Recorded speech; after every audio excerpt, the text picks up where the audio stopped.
नहीं नहीं नहीं नहीं, ये शाबान का महीना है और अगले महीने रमजान है। रमजान के अंदर में 85,000 करोड़ रुपया चैरिटी करता है मुसलमान। आपके नहीं नहीं, समाज में सवा कोई लाख करता करोड़ है? की ये जमीन वक्फ जितेंद्र के से वक्फ भी के करता पास है, क्या कर राजपूत रही है, से और ये भी किस तरह करता से है, सवा जब लाख करोड़ की का जमीन खौफ बनी था। है? मैं लेकिन ये बताऊं अभी, मजबूत हो गया वक्फ तो बोर्ड ने जिल्लत कैसे उठा रहा है सवा अभी। लाख करोड़ की जमीन बनाई है, आपको भी पता है, मुझे भी पता है। अरे क्या तो बताइए, कैसे कई बताओ? मुझे मुझे कई तो नहीं सारी पता, आप प्रॉपर्टीज बताइए। कंट्रोवर्शियल आप है। आंकड़े लेके आइए, मैं मैं बताऊंगा। मैं अरे बता रहा हूं, कई सारे देश में मुझे कंट्रोवर्शियल है। मालूम है कि बहुत एच एस चालाक रावत जी, है। उसके बाद रामदूत दास जी के पास जा रहा हूं। एच एस रावत जी, क्या आपत्ति है इस पर? H S Rawat ji. देखिए विवेक जी, मैं सबसे पहले तो ठाकुर जितेंद्र नारायण सिंह जी को बहुत बहुत बधाई देता हूं और उनकी हिम्मत को दाद देता हूं। उनके अंदर जो दिव्य ज्ञान की जागृति हुई उसको भी दाद देता हूं। मैं हमेशा शुरू से पिछले 10 सालों से डिबेटों में सपोर्ट करता रहा हूं उनको, और आज भी उनकी बात से मैं सहमत हूं।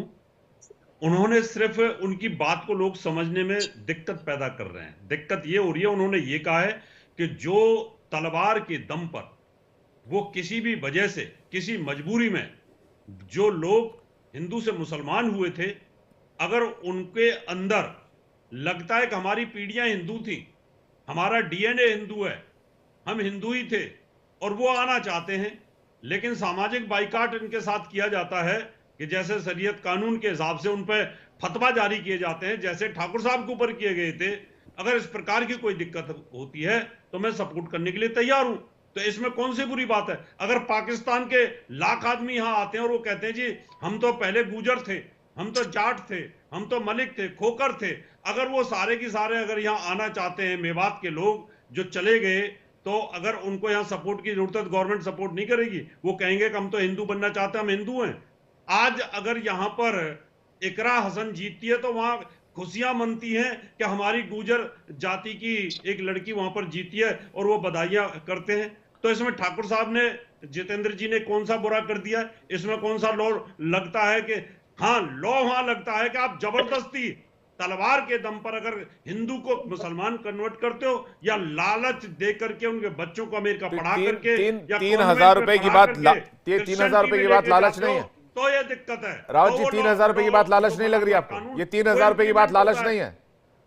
ये तीन क्या? हजार रुपए की बात लालच नहीं है? अगला धर्म वाला ये बोलेगा कोई हम लालच 10,000 नहीं दे रहे है। हैं, एक दूसरा ये धर्म वाला और खड़ा हो लालच जाएगा, नहीं, ये इन्होंने वो कहा बोलेगा है हम कि अगर 50,000 दे आपको रहे हैं। सोशल बाइकाट एक और होता है, धर्म वाला खड़ा हो जाएगा, बोलेगा हम 1 लाख उन्होंने दे रहे हैं। साथ में ये कहा कि सोशल बाइकाट अगर किसी का होता है और वो अपने जीवन यापन नहीं करना चाहता और उसको गिलानी हो रही है मुसलमान धर्म में, कि उसको पता है कि मैं हिंदू था, मेरा परिवार हिंदू था, मैं हिंदू बनना चाहता हूं, लेकिन मुझे मजबूरी है, मेरी मदद करो, तो उसमें मदद करने का फर्ज बनता है हमारा, और वो ठाकुर साहब का भी मदद करने का फर्ज बनता है। इसलिए मैं उनकी बधाई जी, के पात्र हैं, रामदूत जी के पास आ रहा हूं, उसका दानिश कुरैशी आपके पास आ रहा उन्होंने सहन हूं। किया है। रामदूत जी, ये धर्मांतरण है बहला फुसलाकर, या फिर ये मदद करने की एक इच्छा है?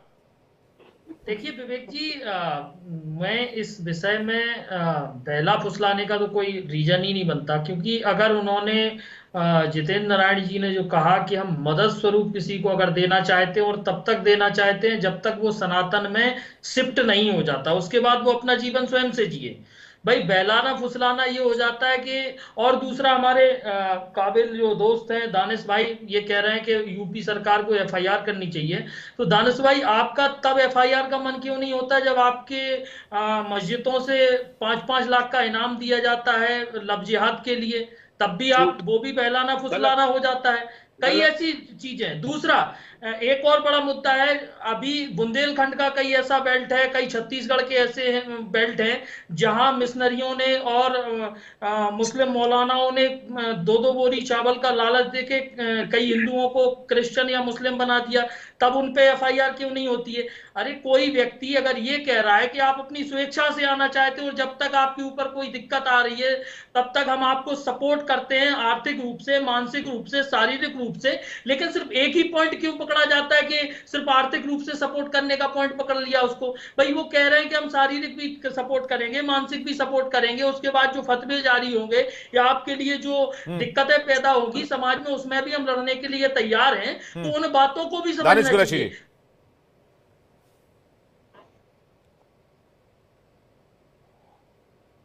दानिश कुरैशी जी बोलिए, क्या पॉइंट है आपका? दानिश कुरैशी जी, आपको आवाज आ रही है? चेक करवाई, शायद दानिश कुरैशी जी को आवाज नहीं जा रही है। मैं जितेंद्र जी के पास आ रहा हूं। जितेंद्र जी कह रहे हैं कि भाई आप मदद करने की इच्छा से आ रहे हैं, लेकिन ये मदद वाली इच्छा अगर दूसरे धर्मों में भी जागने लगी, वहां से भी आपके जैसे लोग सामने आने लगे, तो एक केओस क्रिएट नहीं हो जाएगा? देखिए, आप इसको इस नजरिए से देखिए ही नहीं कि मैं लालच दे रहा हूं। मैंने ये कहा, अगर मान लीजिए कोई हिंदू मुसलमान होना चाह रहा है और मुसलमान हो जाए, तो उस पे तो कोई कानून ऐसा लागू नहीं होता कि उसको नहीं जाने दिया जाएगा जबरदस्ती। बहुत से हिंदू मुसलमान हुए ही है, उस पे कौन रोक सकता है? लेकिन अगर कोई हिंदू मुसलमान, फतवे नहीं जारी होते सनातन में, बहुत से लोग मुसलमान हो गए, फतवे नहीं जारी हुए कि गर्दन काट दी जाएगी, सोशल बाइकाट हो जाएगा, सनातन में दिखाई ना देना, इस तरह के फतवे नहीं जारी हुए। ये तो मतलब आप प्रोटेक्शन देने की बात कर रहे हैं, आप कह रहे हैं ओवरऑल सामाजिक आर्थिक तौर पर आप प्रोटेक्ट करेंगे। दानिश कुरैशी, देखिए, रामदूत दास जी ने एक बात कही कि भाई मस्जिदों से ऐलान होता है और सारी चीजें, अगर पूरे देश में, पूरे भारतवर्ष में एक भी जगह पर इस तरीके की आर्थिक बात देने की बात कही गई हो या उसकी एफआईआर तक हुई हो, तो रामदूत दास जी मुझे बता दें इंडिया टीवी पर लाइव पे, तो मेरी जानकारी में इजाफा हो जाएगा। अरे रुक जाओ, सुनो वसीम रिजवी, सुनो, मैं तो तुमको वसीम रिजवी कहूंगा, मैं दुआ करूंगा कि अल्लाह में तुम पर कम अजाब उतरे। मैं अल्लाह से दुआ करूंगा कि ये वसीम रिजवी था, तब तक का उसका हिसाब हो, उस पर दूसरा हिसाब ना हो। अरे सुन लो वसीम रिजवी, अच्छा अब आगे सुन लो, आगे सुन लो वसीम रिजवी, सुनो, अब आगे सुनो। अब देखो, मैं आपको एक बात बताऊं, वसीम रिजवी से बात मत कीजिए। अच्छा चलिए, आपका नया नाम जो है एक्चुअली मैं भूल जाता हूं बार बार, इसलिए मैं पुराने नाम से याद करता हूं। तो देखिए, मैं आपको बताऊं, अब आके सवाल आके यहाँ ये खड़ा है कि आप ये कह रहे हैं कि भाई इस तरीके के जो पूरे मामले हैं, भाई पहले जो मुगलों ने ये किया, तो देखिए मुझे लगता है कि एक भी मुगल के जब बारे में आपके पास जानकारी नहीं होगी कि किसके पूर्वज जो थे। क्या आप जितेंद्र जी का इन्विटेशन स्वीकार करेंगे? अरे मैं अपना जवाब दे रहा हूं, पूरा जवाब तो सुन लीजिए, विवेक शांडिल्य, पूरा जवाब सुन लीजिए। मैं ये कह रहा हूं कि किसके बाप दादाओं ने तलवार के जोर पे वो बदल ली, तो वो तो शायद किसी को नहीं पता होगा, लेकिन वसीम रिजवी पहले मुसलमान ही थे, अब जाके जितेंद्र त्यागी हुए, तो ये तो साफ है। तो भैया 3,500 में आप इधर आ जाइए, 3,500 जब तक तुम जिंदा रहोगे मुझसे आगे ले जाना भाई। मैं दानिश साहब, आप कुरान बदल दीजिए, मैं वापस आ जाऊंगा। अरे लाहौल बिला कुव्वत, मैं 3.5 करोड़, 3.5 लाख, 3,500 करोड़ बिल लानत ला बरसा दूं तुम्हारे तरफ, थोड़ी हो गया। मैंने तुम्हारी तरफ अपना खुदा थोड़ी बेच लिया, हमने नहीं बेचा, हमने हमारा ईमान नहीं बेचा, हमने नहीं बेचा और हम बेचेंगे भी नहीं। देखिए, अब आपके ऑफर पर कौन आता है नहीं आता है, क्या है धर्मांतरण का मामला है नहीं है, ये कानून तय करेगा। फिलहाल आप सभी मेहमानों का बहुत बहुत शुक्रिया हमारे साथ जुड़ने के लिए और डिबेट में शामिल होने के लिए। डिबेट में फिलहाल इतना ही। देश और दुनिया की बाकी खबरों से अपडेट रहने के लिए लॉग ऑन कीजिए www.theindiadaily.com पर।